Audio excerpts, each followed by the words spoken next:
On the morning of January 29, 2022, a woman found her boyfriend's body lying in the snow outside a house in Canton, Massachusetts. She was hysterical.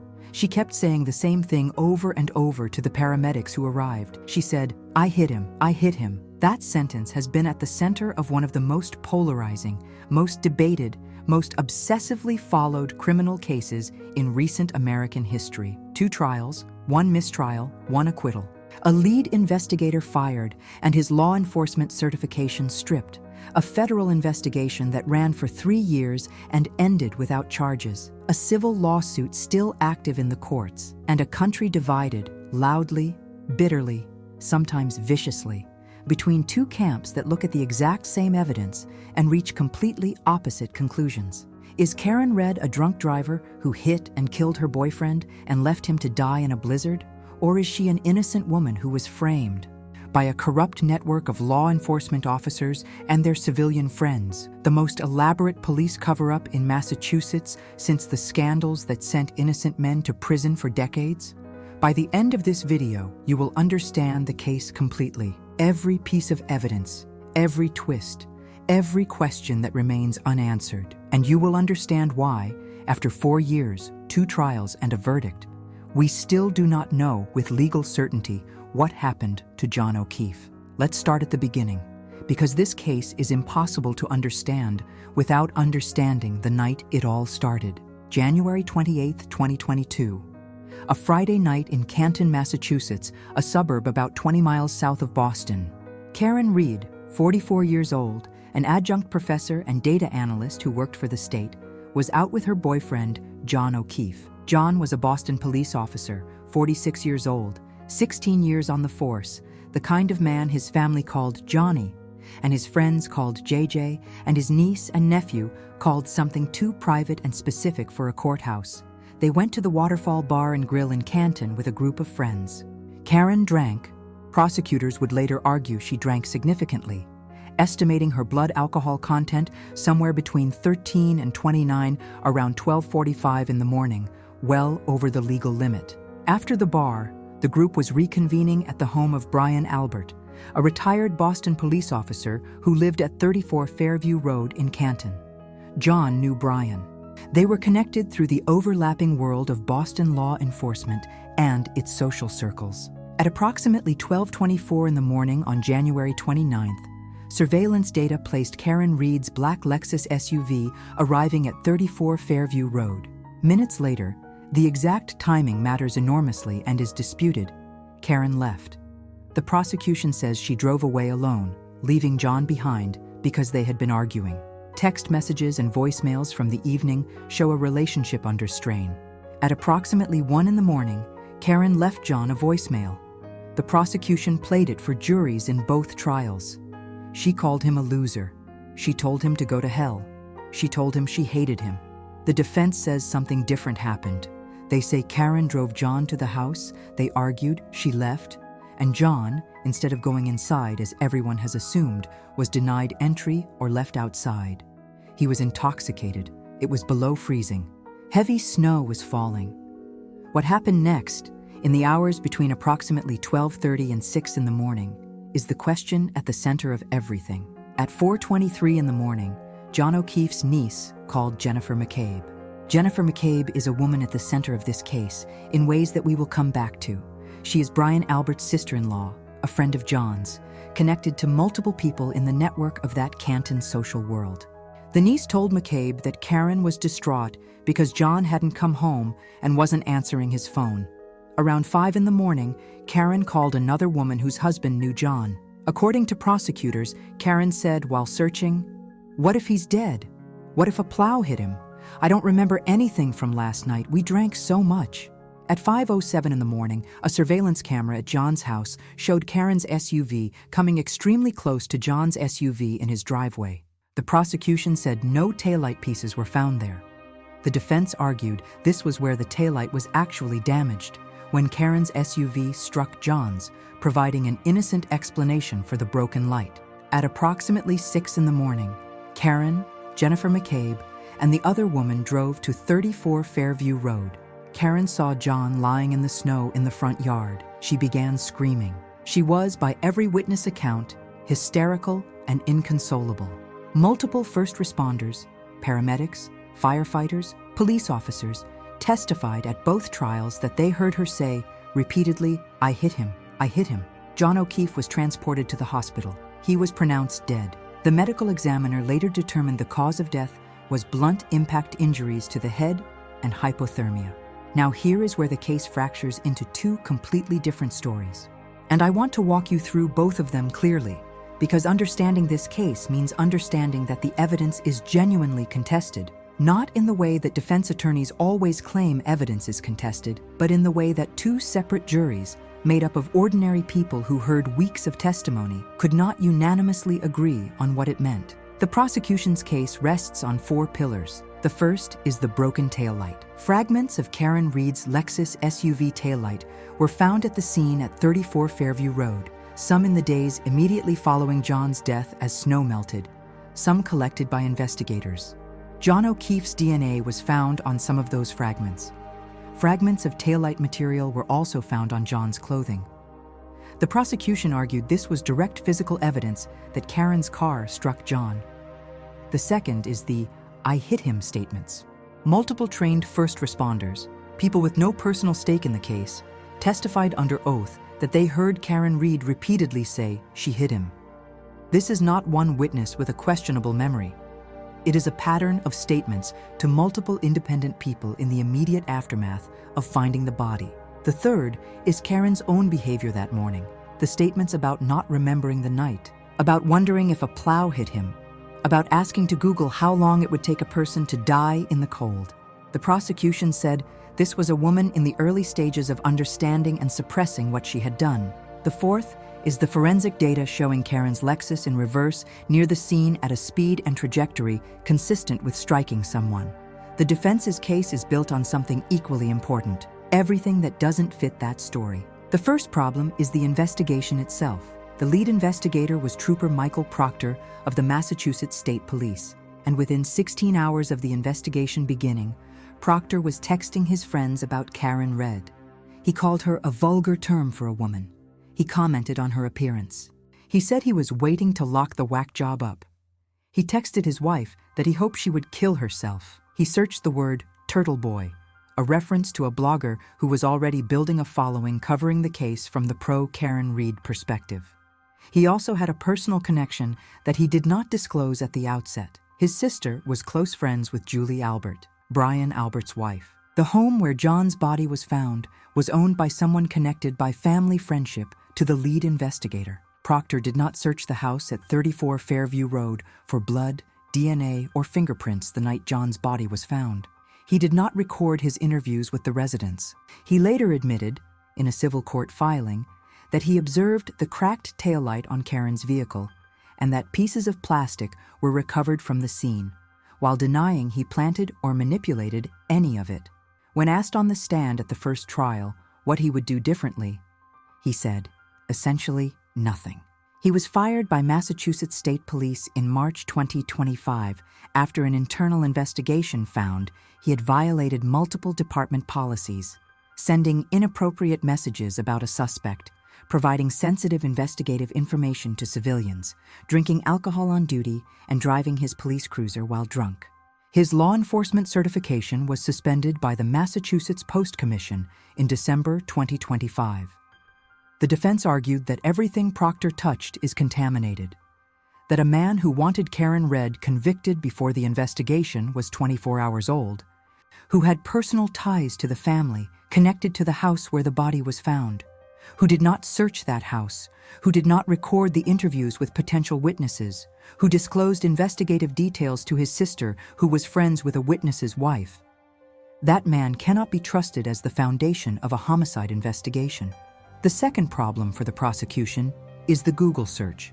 On the morning John's body was found, someone, Jennifer McCabe, whose phone it was on, searched the phrase, "hose long to die in cold." It is a misspelling of "how long to die in cold." The sides agree completely that this search happened. They disagree entirely on when.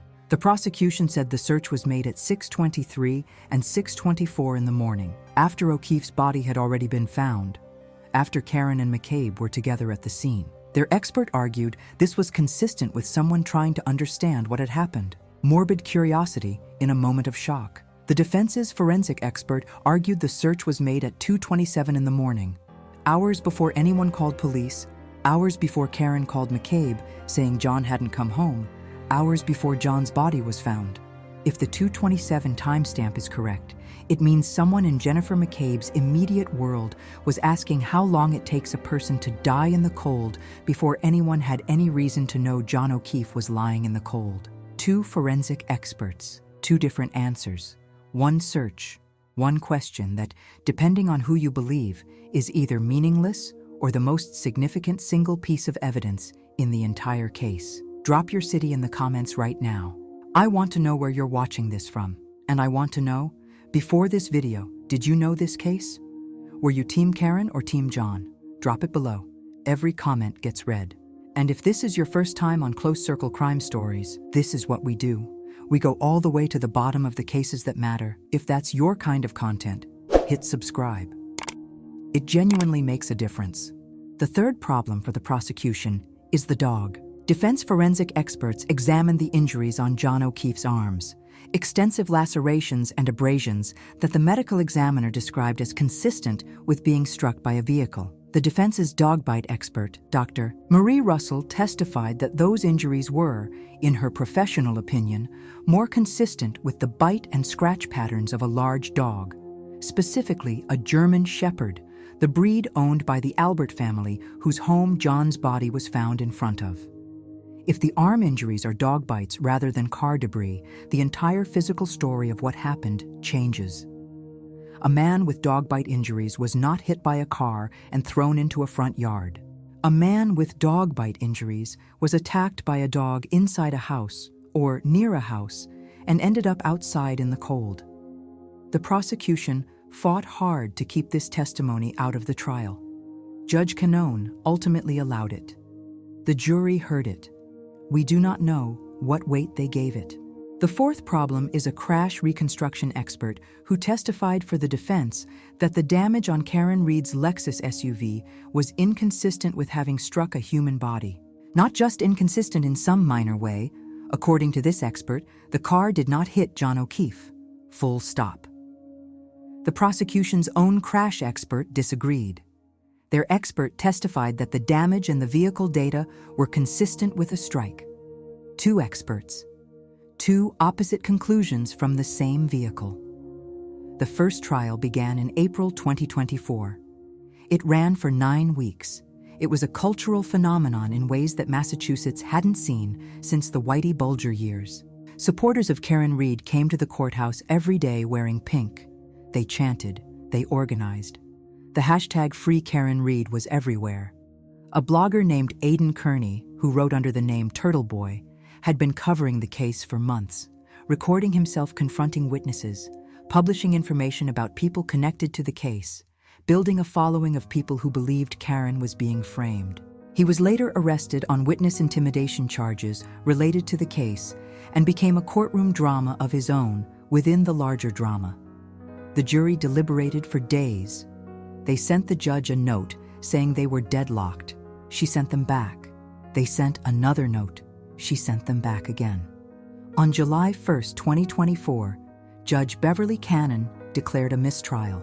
The jury was, in her words, starkly divided. That same day, within hours of the mistrial being declared, Massachusetts State Police announced that Trooper Michael Proctor had been relieved of duty. The timing was not subtle. A second trial began in April 2025. It ran through June. This time, Proctor was fired before it even started. The federal investigation that had been running parallel to the state case, examining whether there had been a conspiracy to frame Karen Reed, concluded in March 2025 without filing any charges. The defense called this anticlimactic.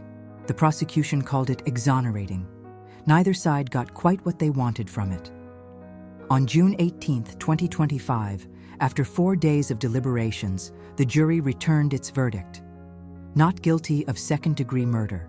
Not guilty of manslaughter. Guilty of driving under the influence. 1 year of probation. Karen Reed walked out of the courthouse into a crowd of supporters. She was emotional. Her father said a weight had been lifted off their shoulders after 3 years of fighting the power of the state. Her attorney, Alan Jackson, accused the prosecution of ethical violations and framing an innocent woman. The prosecution called the verdict a devastating miscarriage of justice. John O'Keefe's family issued a statement saying his absence grows more profound with every passing day. Now I want to tell you where things stand today in March 2026, because this case is not over, not legally, not culturally, not in any sense that matters. Karen Reed has filed a federal civil lawsuit against Michael Proctor, Jennifer McCabe, Brian Higgins, the ATF agent who the defense argued was one of 3 possible killers, and other witnesses from the trials. She is alleging conspiracy, civil rights violations, and the coordinated effort to frame her. That lawsuit is in its early stages and will likely take years to resolve. The O'Keefe family has filed a wrongful death civil lawsuit against Karen Reed in Plymouth Superior Court. The standard of proof in civil court is lower than in criminal court, not beyond reasonable doubt, but preponderance of the evidence. It is theoretically possible for a jury to find Karen Reed not criminally guilty of killing John O'Keefe, while simultaneously finding her civilly liable for his death. That lawsuit has not yet gone to trial. Michael Proctor is suing to get his job back. As of the most recent filings, that effort appears to be failing. His law enforcement certification remains suspended. He has given interviews saying he stands by his investigation and that the framing accusations are ridiculous. He says there is not one piece of evidence to support the idea that he planted anything. The jury foreman from the second trial gave an interview in November 2025. He said his mind was made up early. He said he didn't take a single note during the entire trial. Here is what I want to leave you with. Because after 4 years of coverage and 2 trials and hundreds of thousands of words of testimony and argument, I think there are 3 things that are genuinely, definitively true about this case. The first is that the investigation was compromised. Not necessarily in the sense that evidence was planted, that has never been proven, and Proctor has consistently denied it, but in the sense that the lead investigator had personal ties to witnesses, formed a conclusion about guilt within 16 hours, texted that he hoped the suspect would kill herself, and failed to perform basic investigative steps like searching the house where the body was found and recording interviews with the occupants. That is not a rigorous investigation. Whatever the truth about what happened to John O'Keefe, the investigation into his death was conducted by a man who should have recused himself on day 1. The second is that the Google search has not been resolved. 2 experts reached opposite conclusions from the same data. The jury acquitted Karen Reed. But the question of whether Jennifer McCabe searched how long it takes a person to die in the cold before John O'Keefe's body was found has never been definitively answered in a way that forecloses the other possibility. It remains open. It remains the single most disturbing fact in the case if the defense's timestamp is correct. The third is the hardest one. Nobody has been convicted of killing John O'Keefe. He is dead. The medical examiner found blunt force injuries to his head and hypothermia. Those injuries came from somewhere. That hypothermia came from lying in the snow for hours on a night when the temperature was falling and a blizzard was building. Whatever happened to him was done to him by someone. And the legal record, the official public record of the state of Massachusetts after 2 trials and 4 years, says we do not know who. That is the answer this case has produced. Not Karen Reed did it. Not Brian Albert did it. Not Michael Proctor framed her. The answer is, we do not know.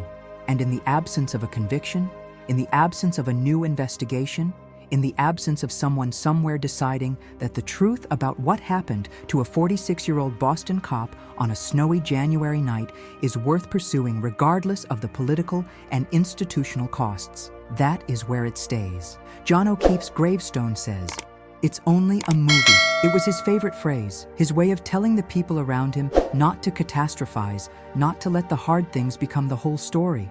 I wonder sometimes what he would make of all of this. Of his name in a hashtag, of 2 sides treating his death as a battlefield for debates about police corruption and cancel culture and social media justice. Of his mother driving to court for years to sit through testimony about his broken taillight. I think he would probably say, "It's only a movie," but it isn't. It never was. Tell me in the comments, after everything you heard today, Which side do you believe, and what is the single piece of evidence that made up your mind? Subscribe if you think this story deserves to be followed all the way to the end, because we are not done with this case. Not by a long way. Drop your city. I'll read every single one, and I'll see you in the next one.